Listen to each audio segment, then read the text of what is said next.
We just received a new Chinese carbon frame, but this one is high quality. You're going to be amazed by its numbers, weight, price and finish. I'm going to do the unboxing and show you everything, then we'll assemble the whole bike and test it.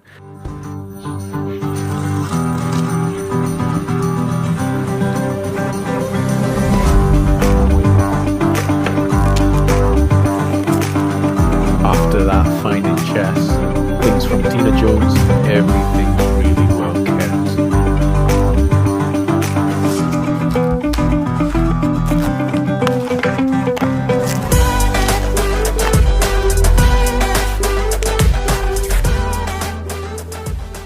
What we have here is the Shuttle Super Light model from the Avenger brand, a road frame with a climbing profile, as you can see, approved by the Union Cyclist Internationale, with some aerodynamic work on the head tube, steering, although later on in the text we'll go into more depth about that. And as you can see, it's not just the frame, but we have the complete frame kit, because it also includes the fork, the cockpit, the seat post and all the bolts.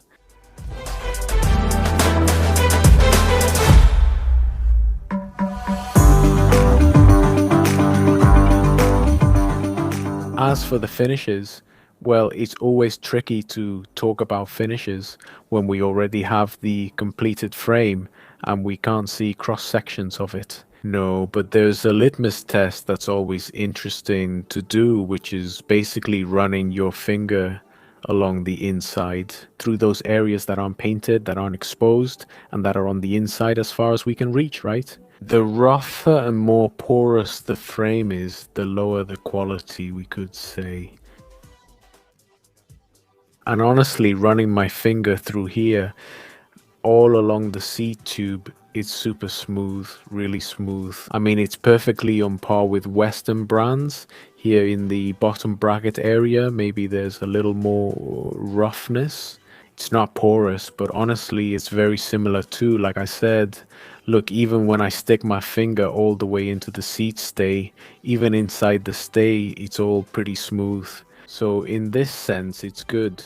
Maybe in the head tube area, there's a bit more of a feeling that it could have used one last polish. But even at first glance, I don't think this frame, from what I can tell in this rather old-fashioned way, has anything to envy from a Western frame, from any well-known brand that might come to your mind. The typical places where manufacturers also tend to fail, especially those from mainland China who don't have much experience yet, are usually in the typical frame finishes, like the screw mounts. As you can see, the transition from the carbon to the mount's metal is well done. Even here there's a bit of a bulge, as that metal mount sticks out following the shape of the carbon. You can't see any paint chips.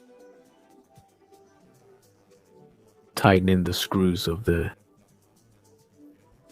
are a few scratches on the air and the area where the screws of Salina have to go.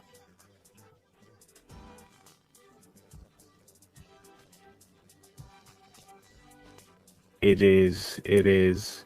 Do you think it sounds like it could be a Western brand?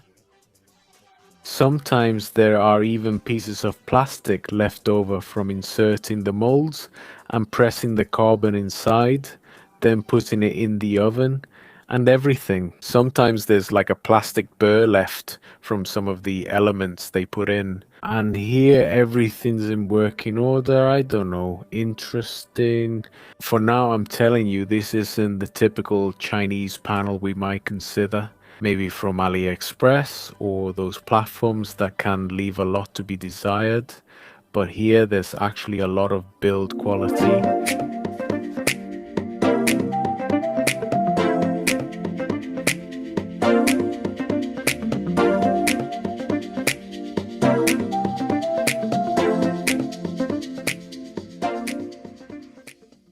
Here it is already assembled. Spectacular, right?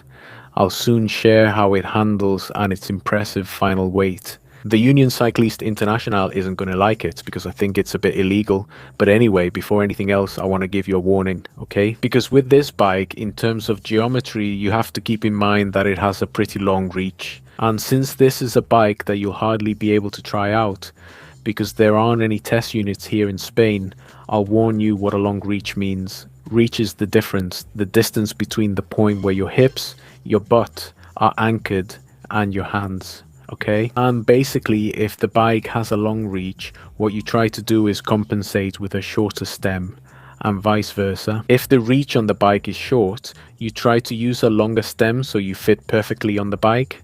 Okay, what you need to keep in mind here is that the reach on this Avenger Shuttle Super Light is quite long. I'm saying this so you can consult with a biomechanic, or at least make sure you have the right stem length.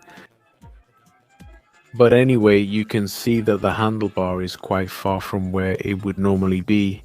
Compared to a bike of another type, this bike, I'm not gonna lie to you, it's really amazing that a bike is so light, weighs so little in these kinds of circumstances. It really pays off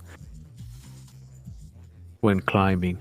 Comparable to other legendary pure climbing bikes, like a giant total compact road that we all know. Compared to a Tarmac Superlight, 8 and MBML, these kinds of bikes, the Avenger is a step above when it comes to climbing. Not for nothing, you have to take two things into consideration. The first is that many Western brands sometimes hide the real weights from us a bit, because they tell us the frame weight in a very small size, or the frame weight without the bolts, or the frame weight without the paint, things like that. In this case, you're going to see the frame weight in this size 54 already. With the paint and all the bolts, you'll see that the weight is spectacular. But there are details here that not even top tier brands in their high-end Western models have. Do you see them? For example, the bolts, which in this case are 100% titanium.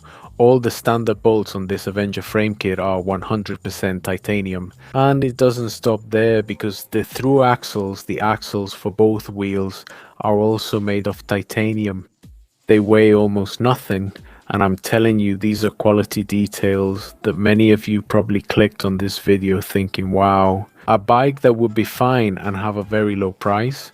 In this case, it's a Chinese bike of very high quality with extremely high quality details, but we'll see that later. The price might not be what you expect for a Chinese bike, but this is something we're going to have to get used to little by little. Also, that what comes from China is of extremely high quality, and therefore the price is even more competitive than that of Western brands compared to their top of the line models, but not as low as what you have in mind when you think of the concept of a Chinese bike.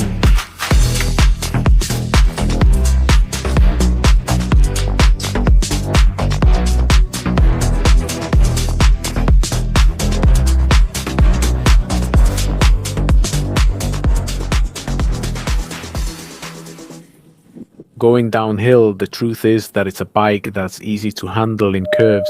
It's very simple to ride it on this kind of road with curves and so on. It feels good, and I don't know, I'm liking it.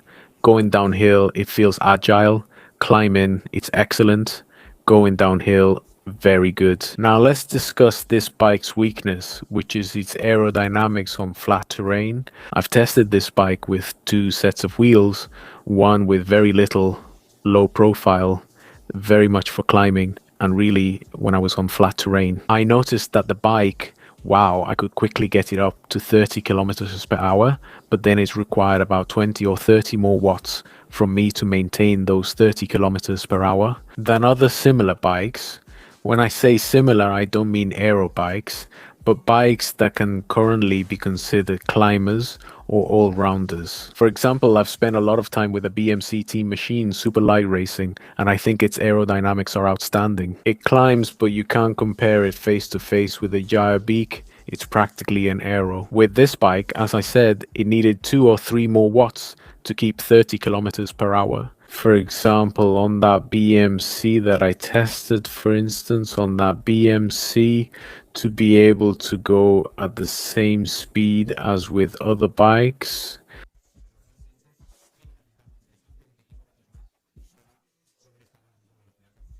This isn't scientific at all, it's not a wind tunnel study, but anyone with experience testing several road bikes quickly notices when a bike moves easily. Maintaining high speeds on flat terrain needs little power, but this bike doesn't fit that description. On the manufacturer's website, they show us studies about airflow and all that, but well, I would say that's all there is to it. The aerodynamic part feels more focused on aesthetics than actual aerodynamic development, or at least that's how I've seen it.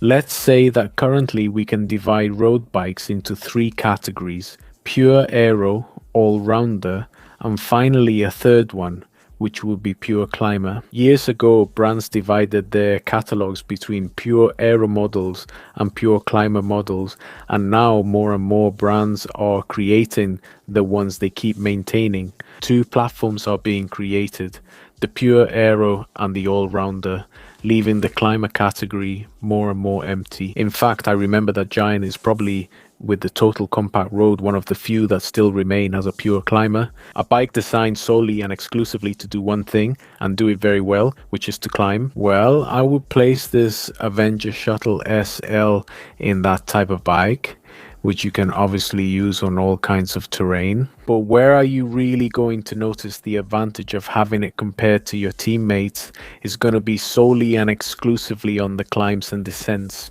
On the flat parts, you'll just need to stick with the group.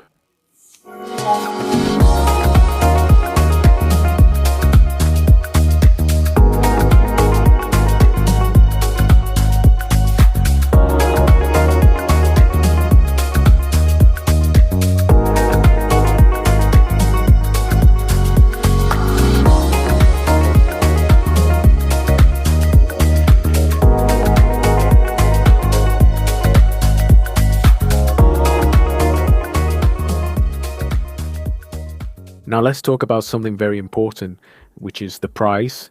But before we get into the actual numbers, let me warn you about a circumstance that, in the case of Avenger, I think is positive. Because when we talk about bicycles or manufacturers of brands that come directly from mainland China or the People's Republic of China, call it whatever you want. The thing is that many of these manufacturers choose the direct sales option, with all the positives and negatives that this may bring. In the case of Avenger, they have chosen a more classic distribution, having a distributor in France who takes care of everything that happens in Europe. Well, because on one hand, when a distributor usually appears on the scene, costs tend to go up, the final price for the customer increases, and in this case, that's not what happens. Because if you check both the Avenger website and the Doolite FR website, you'll see that the prices are exactly the same. So there's no disadvantage in having a distributor in Europe.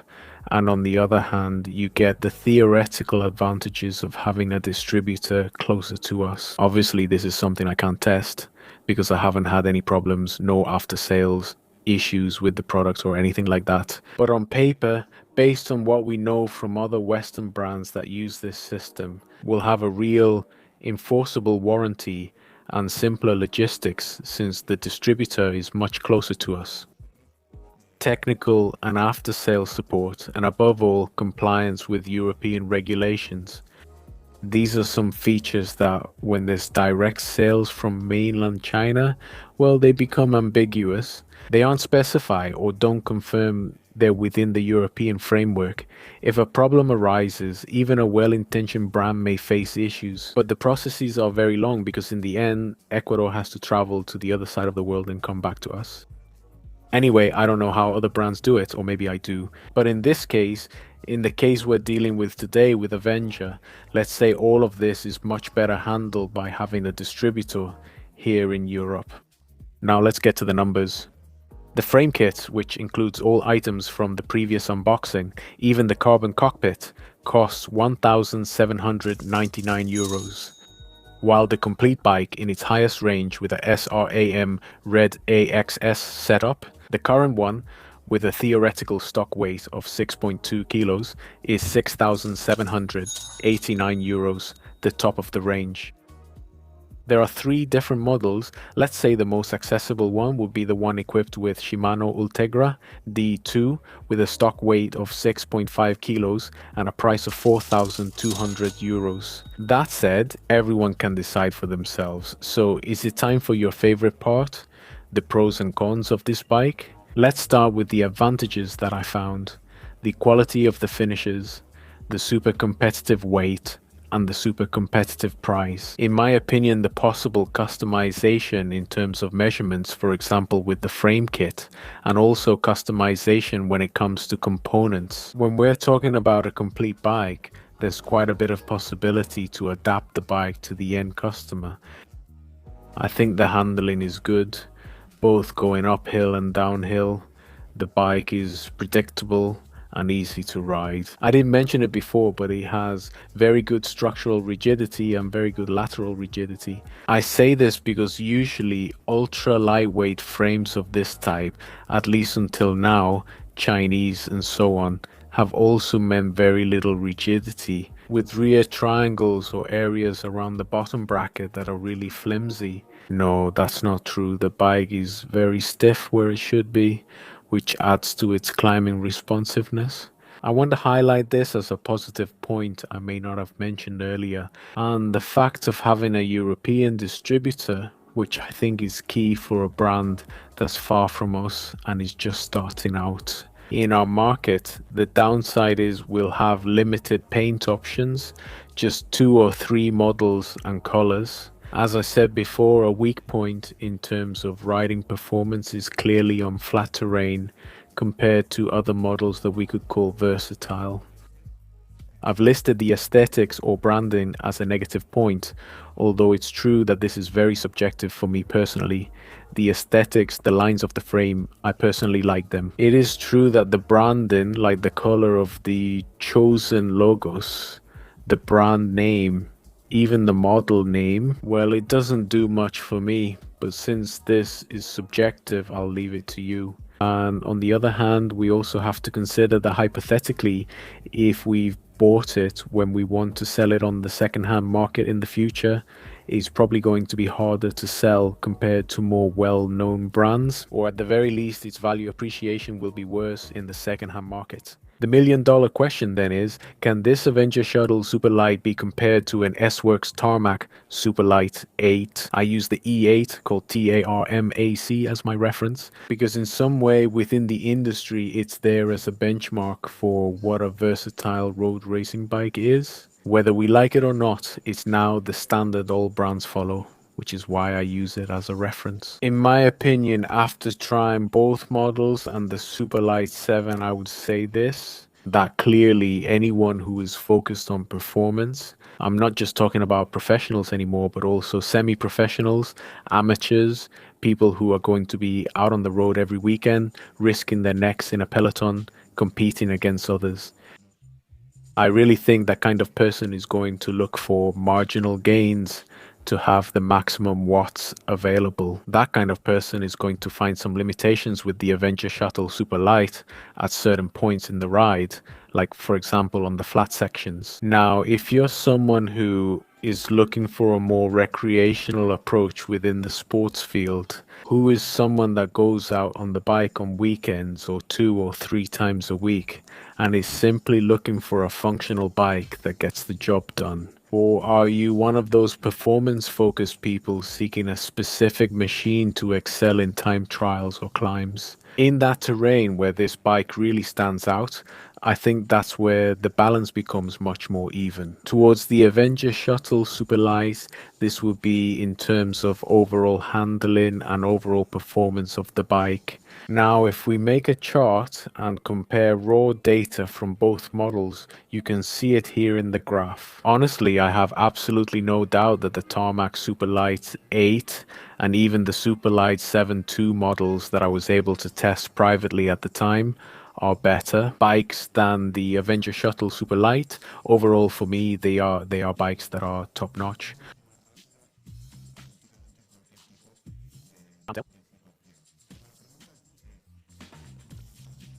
Ashton moment and twice as good in performance as List in double.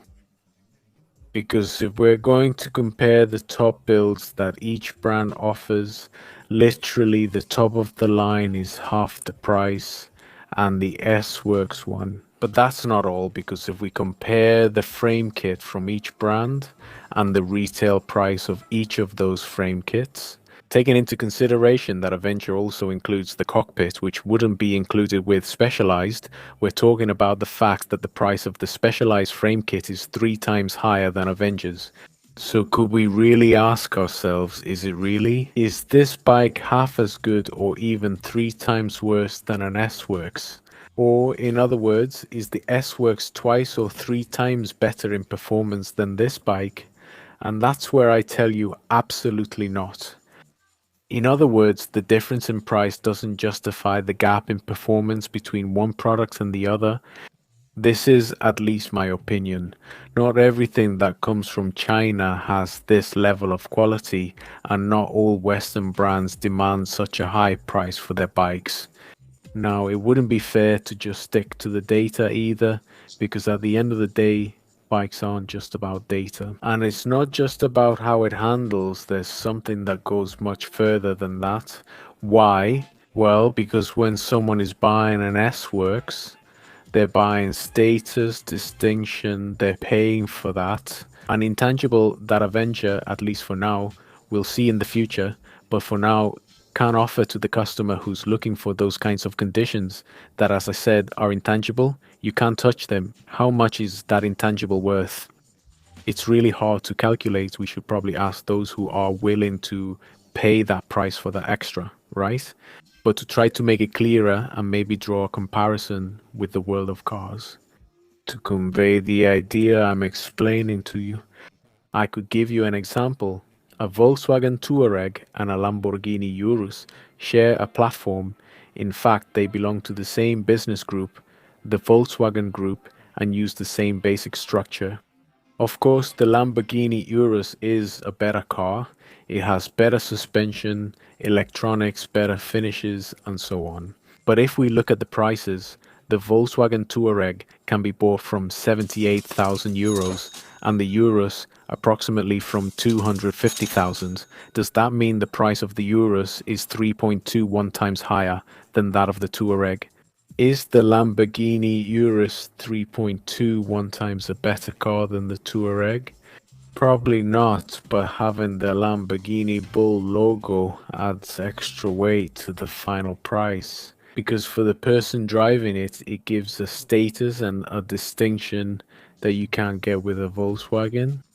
Well, the same thing happens between the Avenger and the S-Works. These are things that are practically not comparable when we get into this realm of intangibles.